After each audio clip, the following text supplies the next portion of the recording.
Coucou tout le monde, c'est Xiaomi et aujourd'hui je vais vous montrer à quoi ressemble l'interface d'un youtubeur partenaire. Alors beaucoup d'entre vous ne savent pas vraiment c'est quoi les menus ou les options qui s'y ajoutent lorsqu'on passe partenaire. Et je comprendrais même que ceux qui sont déjà partenaires ne comprennent pas vraiment c'est quoi telle ou telle option. Alors bien sûr je vous montrerai tout ceci et j'essaierai au mieux possible de vous apprendre à quoi correspond chaque option.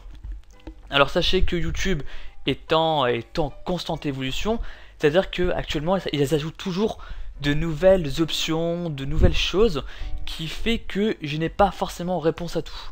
Vous allez voir dans la vidéo qu'il y a certaines choses auxquelles j'ignore à quoi ça correspond. Donc veuillez m'excuser pour mon ignorance, surtout que actuellement YouTube est en train de changer son interface.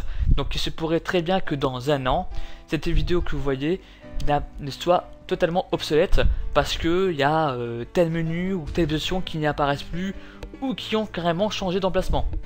Donc il se peut, mais du moins actuellement, on va s'attaquer à ce à quoi ça ressemble l'interface d'un youtubeur qui est partenaire. Alors c'est parti, on va tout d'abord s'attaquer à la chaîne. Alors la chaîne, bon bah ouais forcément j'étais déjà dessus, forcément. Donc on va sur paramètres de la chaîne. Donc ici, tout ce côté là, c'est vraiment tout le côté auquel vous n'y avez pas droit si vous n'êtes pas partenaire. Alors ici c'est à 0. Pourquoi 0? Parce que ici au niveau de la distance, je n'ai pas intégré encore mon background partenaire. Pour ceux qui ne savent pas ce que c'est qu'un background, c'est simplement le fond d'écran qui apparaît sur la chaîne. Comme Diablo X9 par exemple, la grosse bannière au-dessus de la chaîne. Donc moi il est à 0 parce que je ne l'ai pas activé. Le grand maximum à mettre c'est 150. C'est le grand maximum.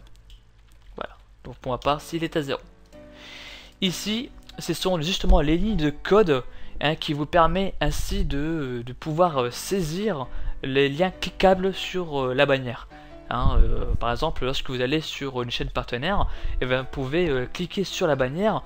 Par exemple si apparaît l'icône Facebook, vous passez la souris dessus, vous cliquez dessus et hop, vous allez sur le site qui est référent à la chaîne. Voilà. Mais ça, je vous l'apprends dans une prochaine vidéo sur comment faire les codes pour le background. N'ayez crainte. Icône de la chaîne sur la page de lecture. Alors ça, ce sont les icônes qui apparaissent lorsque, juste à côté Alors, je vais vous montrer, en fait, le mieux, c'est peut-être vous montrer en image. Ce sera peut-être beaucoup mieux. Alors, je tape Diablo X9. Hop. Donc, je vais aller sur sa première vidéo. Et là, vous voyez, cette icône-là que je vous parlais. Qui est juste à côté de s'abonner lorsque vous regardez une vidéo. Donc voilà ce à quoi ça correspondait lorsque je tapais dessus. Icône de la chaîne sur la page de lecture. C'est simplement tout ça. Allez, on va sur info et paramètres. Bah là, il n'y a pas vraiment grand changement. À part peut-être les options avancées. Mais ça encore, j'ignore vraiment à quoi ça correspond. Ou du moins, même si je le sais, sur certains éléments du moins, j'ai quand même quelques difficultés. Il y a encore quelques difficultés et sachez que c'est pas forcément nécessaire. Voilà. Les onglets. Bon forcément ça c'est la vue de votre chaîne. Donc pour ceux qui sont partenaires et qui ont à leur disposition la possibilité de faire du stream live, vous avez bien entendu le diffuseur d'événements en direct. Lorsque je clique dessus, voici à quoi ressemble l'interface. Voilà. Bon c'est pas top, mais bon. Au moins ça met en avant la vidéo qui est diffusée en live. Donc moi je vais laisser en bloqueur. Annuler. Et je vais directement couper le son. Hop là. Maintenant allons sur gestionnaire de vidéo. Voilà, on va voir un petit peu c'est quoi le changement. Alors d'ici, pour ceux qui sont partenaires, excusez-moi, pour ceux qui ont activé la monétisation plutôt, au lieu d'avoir le C de copyright, vous avez le $, un dollar vert. Alors ça c'est pour monétiser la vidéo. Nous les partenaires, on a la possibilité de revendiquer la vidéo. C'est aussi ça qui nous permet de monétiser nos vidéos. Donc c'est à dire non seulement on met un copyright sur la vidéo, mais en plus on la monétise. Donc voyez voir un peu à quoi ça ressemble. On va tout taper sur modifier. Allez. Donc déjà, ici on voit miniature personnalisée. Donc oui, hein, pour ceux qui sont partenaires au sein de YouTube, on a la possibilité de personnaliser les miniatures. Hein, ce qui nous change des 3 pauvres miniatures qui apparaissent, enfin, auxquelles il ne met pas forcément en évidence notre vidéo. On a bien sûr les informations normales, hein, de base, et ici c'est les options de revendication. Donc ça c'est important pour tout youtubeur qui est partenaire, parce que c'est ça qui permet de générer du revenu. Alors, lorsqu'on clique sur revendiquer cette vidéo, on a le choix entre audiovisuel, vidéo uniquement ou audio uniquement. C'est-à-dire que soit on revendique le son, soit la vidéo, ou les deux, c'est-à-dire l'audiovisuel.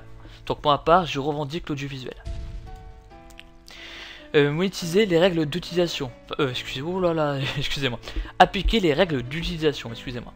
Donc là, comme je vous ai dit au tout début de la vidéo, il y a certaines choses auxquelles je ne sais pas du tout à quoi ça correspond. Par exemple, le WP match test, aucune idée. Le match policy autoblock, aucune idée. Bref, ce sont deux choses à laquelle je suis vraiment au courant de rien. Et encore le multi-size in whole country. Bon, d'après ce qu'on peut comprendre, c'est monétisé dans tous les pays. Ça, ok. Sauf que, qu'est-ce que ça veut dire que ça? Qu'est-ce qu'il y a en parenthèse?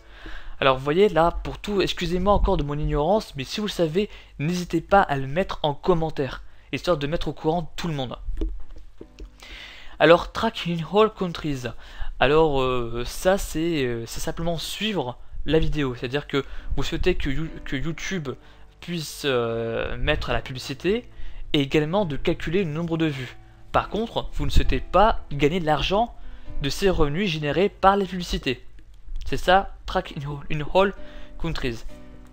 Après, bien entendu, on a le monetize everywhere. Hein, donc ça, c'est monétiser la vidéo pour tous, hein, et pour toujours. Et on a le fameux le block in all countries. Alors bon, je sais pas qui vraiment ferait ce genre de choses, mais ça simplement à bloquer cette vidéo dans tous les pays. Voilà, ça c'est quelque chose d'assez... Bref, je vais rien dire. Et on a enfin les formats d'annonce. Alors les formats d'annonce, ce sont les formats d'annonce publicitaires, hein, qui apparaissent sur les vidéos. Alors pour ça, je n'ai pas vraiment besoin d'explication, je vais vous montrer simplement en cliquant sur les points d'interrogation. Donc annonce superposée dans les vidéos. Donc je clique dessus, donc c'est simplement des publicités qui apparaissent, hein, les petites bannières publicitaires qui apparaissent sur la vidéo. Ensuite, on a les Announced Review in Stream. Donc, je clique dessus, donc c'est simplement une publicité qui apparaît en plein écran de la vidéo et qui peuvent être, bien entendu, être skippées, c'est-à-dire être arrêtées pour pouvoir regarder convenablement la vidéo et non la publicité. Et on a l'annonce in stream standard. Alors ça, pour beaucoup d'entre vous, j'imagine que vous aimez pas beaucoup. Alors, donc ça, ce sont les annonces publicitaires auxquelles vous pouvez malheureusement pas skipper, c'est-à-dire de ne pas l'arrêter. Donc vous êtes obligé de regarder la publicité jusqu'au bout pour pouvoir regarder la vidéo. Voilà ce que c'est que l'annonce in stream. Alors, les options relatives aux annonces in stream. Alors pour ma part, je choisis que les publicités auxquelles vous n'avez pas la possibilité de pouvoir arrêter, et ben, il ne doit pas dépasser plus de 30 secondes. Voilà. Pour tout ce qui est le reste, là c'est pour les vidéos qui ont plus de 10 minutes de vidéo. Hein, voilà. Afficher les annonces vidéo pré-roll. Alors ça c'est assez particulier là. Pré-roll, c'est-à-dire pré-roulement. C'est assez particulier parce que d'après ce que j'ai pu lire dans l'aide YouTube, c'est les annonces publicitaires alternatives. Je sais pas ce que ça veut dire que annonce publicitaire alternative. Si vous le savez, n'hésitez pas à me le dire et à le mettre en commentaire sur la vidéo. Après, on a les annonces vidéo mid-roll, donc mid-roulement, hein, en mid-roulement. Alors ça aussi, ça apparaît uniquement lorsque vous avez votre vidéo qui a plus de 10 minutes. Donc ça, c'est les annonces qui apparaissent au bout de quelques temps de minutes. Donc au minimum, il faut laisser d'espace, c'est 7 minutes minimum. Donc tous les 7 minutes dans mes vidéos apparaît une publicité. Afficher les annonces vidéo post-roll. Alors ça aussi, hein, c'est si votre vidéo dure plus de 10 minutes. Alors la post-roll, c'est simplement le choix entre trois publicités. Hein, donc c'est une bannière en dessous et vous avez le choix entre 3 publicités et vous choisissez laquelle vous préférez choisir quoi comme publicité. Bref. Donc cette vidéo contient un emplacement de produit commercial. Alors lorsque vous faites la promotion d'un produit, que ce soit pour le make-up comme pour l'illustration d'un enregistrement vidéo, et ben l'entreprise peut vous donner, oulala, j'ai du mal à parler, excusez-moi. Donc peut vous donner les outils qui peut lui permettre de gagner des revenus et de générer justement oulala, excusez-moi, une deuxième fois, je m'embrouille dans mes explications. Donc c'est l'entreprise auquel vous lui faites la promotion qui peut mettre sa propre publicité. Voilà. Hein, là c'est un peu mieux. Je sais pas pourquoi j'ai bugué carrément. Hein, ça c'est ça le problème lorsqu'on part dans les explications. Parfois on s'embrouille un petit peu. Alors les annonces graphiques qui sont diffusées par défaut, c'est simplement les annonces qui apparaissent à côté. Voilà. Publicité.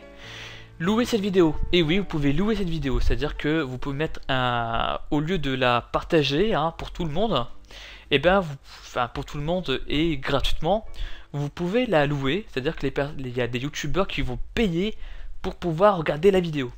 C'est ça, louer une vidéo. Mais bon, sachez que elle n'est pas super bien développée en France, ou du moins, elle commence à se développer, mais il n'y a pas beaucoup de youtubeurs qui l'utilisent. Bon, ça se comprend. Hein. Donc les informations relatives à l'élément, donc web, épisode de la série TV, film. Bon là, tout est écrit, tout est inscrit, il n'y a pas vraiment à quoi choisir. Hein. Soit votre vidéo c'est pour le web, soit votre vidéo c'est une web série, une épisode télévisé, ou soit c'est un film. Voilà. Pour ma part, c'est une vidéo web. La syndication. Alors soit vous souhaitez que votre vidéo apparaisse sur toutes les plateformes, mais vraiment toutes les plateformes, c'est-à-dire PC, smartphone, tablette, hein, ainsi que à la télévision, parce que oui, maintenant il y a des services télévisés pour voir carrément sur YouTube à la télévision. Ou soit sur les plateformes monétisées, c'est-à-dire que vous ne souhaitez pas que ça apparaisse sur les tablettes, vous ne souhaitez pas que ça apparaisse sur les smartphones, enfin sur toutes les plateformes où ils peuvent ne pas apparaître de publicité. Voilà, on va pas choisir partout. Voilà pour ça. Donc là, on a été voir dans gestionnaire de vidéos. On sait maintenant à quoi ça ressemble. Maintenant, voyons voir un peu dans paramètres. Quittez la page. Alors, dans paramètres. Ah oui, j'ai oublié un petit détail. J'ai oublié un petit détail. Excusez-moi encore une fois. Donc, gestionnaire de vidéos. Hein, ici, normalement, on a justement les éléments en direct. Donc j'ai emprunté simplement la chaîne la Infamous eSport, hein, qui, comme le Prestige c'est du sport électronique, hein, donc il fait des tournois, fait la compétition e-sportive. Donc événement direct. Donc vous pouvez le voir, donc c'est-à-dire que c'est du live. Hein, vous pouvez mettre vos vidéos en live, vous pouvez faire des vidéos en live, c'est-à-dire que en plein direct, pour ceux qui ne savent pas. Et ce qui est plutôt pas mal. Comme là, prochainement, il va avoir lieu sur Battlefield 3, sur la console PS3, un live de France contre le Royaume-Uni. Donc n'hésitez pas à regarder cette vidéo et à vous abonner chez la Infamous Team Channel. Voilà. Donc l'événement en direct qui s'y ajoute. Bien sûr pour ceux qui ont cette possibilité-là. Il y a également les émissions. Alors les émissions, c'est comme l'a fait James FX. Hein, pour ceux qui ne savent pas, James FX, c'est un tutorial maker sur le graphisme. Alors James, il a fait les 30 jours pour apprendre le Photoshop, les 30 jours pour apprendre After Effects. Alors les émissions, ça sert spécifiquement pour les personnes qui font de la web série. Hein, donc la web série, c'est-à-dire que des vidéos qui se suivent. Là actuellement, bon là ce sont des tutos qui se suivent, étant donné que c'est en 30 jours, donc premier jour il vous apprend ceci, deuxième jour il vous apprend autre chose, en bref, ce sont des vidéos qui se suivent, d'où l'intérêt des émissions. Donc voilà pour tout ça, je pense que j'ai tout vu de ce côté-là. Maintenant on va voir enfin dans les paramètres. Alors dans les paramètres, dans tout ce qui est vue d'ensemble, partage, confidentialité, email, lecture, ça n'a pas changé, ce sont les mêmes choses que vous, les mêmes, il n'y a pas de changement. Maintenant, regardons dans les paramètres de la chaîne. Donc ici on a la promotion. Alors la promotion, donc c'est simplement, d'ailleurs, voilà, vous pouvez faire une pause sur la vidéo pour pouvoir le lire, il n'y a aucun souci à ça. Ce sont simplement les règles de conditions, enfin ce sont les conditions d'utilisation générales pour ceux qui sont partenaires au sein YouTube. Voilà. Donc on a les valeurs par défaut, donc ça aussi vous l'avez, sauf que vous n'avez pas tout ce qui est revendication. Donc là vous n'avez pas la revendication de la vidéo, les formats d'annonce. Voilà, c'est simplement ça. Les sites web associés, alors ça c'est intéressant ça, pour ceux qui sont un blog, un site web, hein, vous pouvez justement l'associer à votre chaîne pour qu'il soit une vitrine, hein, de votre site. Donc encore pour mieux optimiser le référencement de votre site internet. C'est plutôt pas mal. Donc je crois que j'ai vraiment tout vu, hein, je crois que j'ai vraiment tout vu avec vous, je crois que je n'ai rien oublié. N'hésitez pas à poser vos questions sur la vidéo, à mettre vos commentaires, à liker bien sûr et à partager cette vidéo bien entendu. D'ici là je vous dis à très bientôt et n'oubliez pas, restez connectés. Ciao ciao tout le monde.